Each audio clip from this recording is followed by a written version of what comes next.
Seiring dengan menghangatnya suhu air laut akibat perubahan iklim, pasokan ikan di laut beralih ke perairan lebih dalam dengan suhu yang lebih rendah.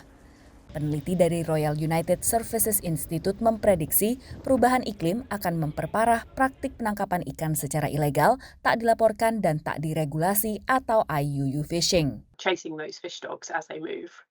And there's predictions, obviously, or concern that they will move in across, existing maritime boundaries, and IU actors will pursue them across those boundaries. Kekhawatiran lain adalah nasib nelayan lokal berskala kecil. As their livelihoods, they become more vulnerable, that they may begin engaging more in IU practices like destructive fishing practices, or engaging in other type of criminal activity as well.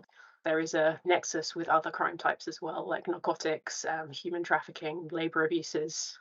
University of British Columbia memperkirakan hampir separuh pasukan ikan akan beralih dari habitat asalnya pada tahun 2100 karena perubahan iklim dan akan bisa memicu konflik internasional.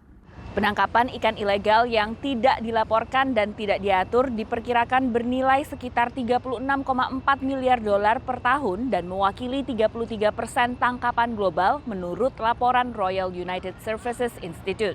Sementara pada tahun 2021, penegak keamanan laut AS United States Coast Guard menyebut penangkapan ilegal menggantikan pembajakan sebagai ancaman keamanan maritim paling berbahaya di dunia.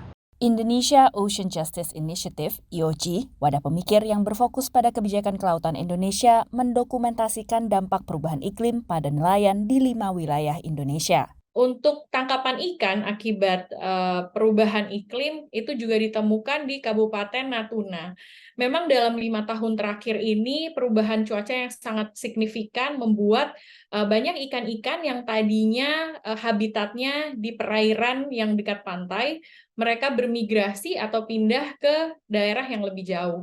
Oleh karena itu, nelayan-nelayan di Natuna mereka harus mencari ikan yang lebih jauh. Zona eksklusif ekonomi Indonesia di perairan Kepulauan Natuna bersinggungan dengan klaim 9 garis putus yang digunakan Tiongkok menandai perairan yang dianggap wilayahnya di Laut Cina Selatan. Dengan adanya perubahan iklim ini, masing-masing negara yang memang adalah negara dengan produksi ikan yang melimpah, yaitu Indonesia, harus meningkatkan penjagaan atau keamanan lautnya di Indonesia.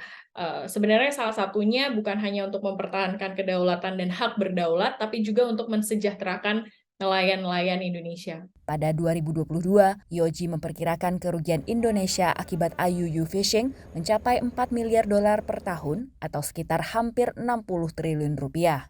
Dari Washington DC, demikian laporan Virginia Gunawan dan tim VOA.